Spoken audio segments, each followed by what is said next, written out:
Well, delighted to be joined by connections of the winner of the 1351 Turf Sprint, sponsored by Kidney City. It goes the way of REEF runner from America. Got the winning owner, trainer, and jockey with us. And we'll start with you, Irad. That was a great run through from what isn't the easiest of stalls. You're posted wide, and you seem to have a really good run through the field.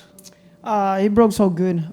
Break was excellent. Was forward, and I was happy where I was. I have the Japanese horse right next to me. I can really cover up in the first part of the race, but going to the turn, James go ahead, and then I follow him, and I have a nice packet trip. Like, I cover up a little bit, turn for home. I feel I have some horse buying the time, and when I tip him out, he do the rest. And you two have had a really good battle down the stretch, and your horse has kept on fighting for you. Very brave performance from him. Yeah, great. I think the 6.5 helped him big time. He's been running 5 and 5.5, so 6.5 is great for the horse. And did David give you plenty of confidence beforehand? Yeah, I worked the horse before he came here, and the horse worked really, really good. So I was happy and positive with the horse.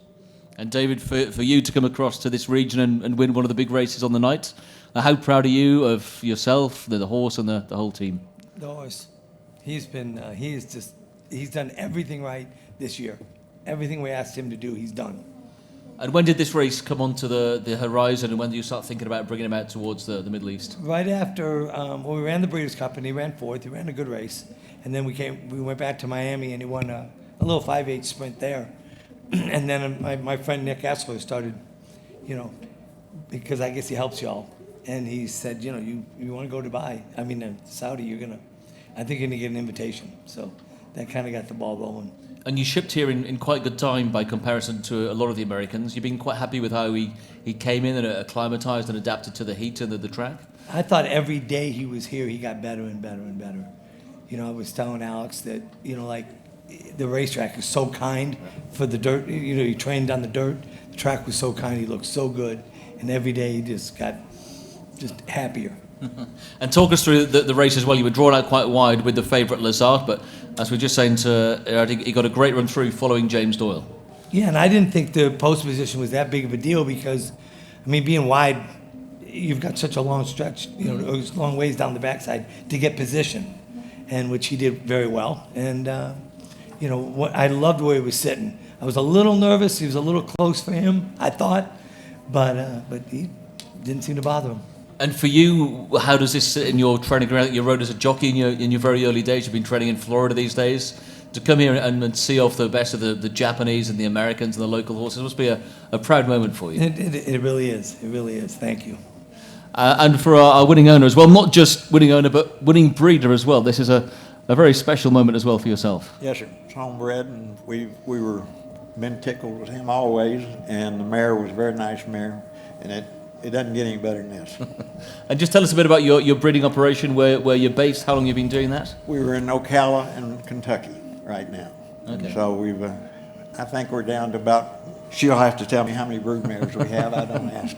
So, but we're enjoying that, especially when it comes out this way. And is that something you've been involved in for a good number of years? My wife and I started rodeoing together when we were in the 8th grade. Really? So we've been doing around horses all of our life. Yeah. But the guy that gets credit is Fawkes. He's way, way underrated. And what did you make when Fawkes rang you and said, we might be looking at a race out in Saudi Arabia? He's been telling me, and every time he talks about him, he said, what a neat horse. What a neat horse. And that's what and when he starts telling you that, you better pay attention. And David, he seems to be quite a versatile horse as well. 1351 today, he's got form over 1,000 metres as well. He's a horse who's quick but can stay that bit further as well. Yeah, he really, for his body style, he stretches pretty good. I'm very proud of him for that. Yeah. And a magnificent trophy. We're just wondering how you're going to get this back on the plane. I don't know. We have to pay somebody to smuggle it in there to the country, I think. Let's open it to the floor. Any questions for any of our panel here? Roger? Alex, I think you also were involved with the sire as well, so that makes it an extraordinary achievement. Where does it kind of rank amongst your sort of breeding exploits? When the sire won the King's Bishop, and we were very, very proud of him, and he was a nice, nice horse. And I always remember Tom Durkin calling the race, which made it special. And so to have one of his, which we've always believed in him, come through like this, it doesn't get better. And what sort of big race success have you had with your offspring and with your horses you've had in America? We've won King Bishop, won the sword dance twice, and run the, what's the mare race at Saratoga? I've gone blank now. The Ogden Phipps? Huh? Did you win the Phipps, or did you win No.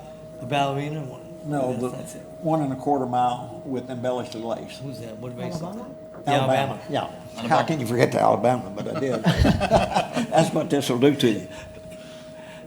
Okay, any more questions? Right here. David, we spoke earlier this week. You said you weren't sure how the horse stacked up. Again, you know he was good and didn't know how he stacked up against these Group 1 horses here. Well, now that you know he does, will you be looking at similar races like the Alcohol Sprint in Dubai or even Royal Ascot? We definitely thinking about Dubai, and then, go from there, let the horse take us. And a European campaign, is that something that you'd give serious consideration to? Mm-hmm. Yeah? Yeah. That's what, when you have a horse like this, it's fun. They take you places. Yeah. Where, it's the regular horses, you stay home. We missed a couple races at Oakland Day, but we'll We had 15 in this weekend. I haven't seen a race yet. It's only one. Anybody else? No? Well, great job to you all. Many congratulations. The winning team here from the 1351 Turf Sprint. Thank you. Thank you. And one man that really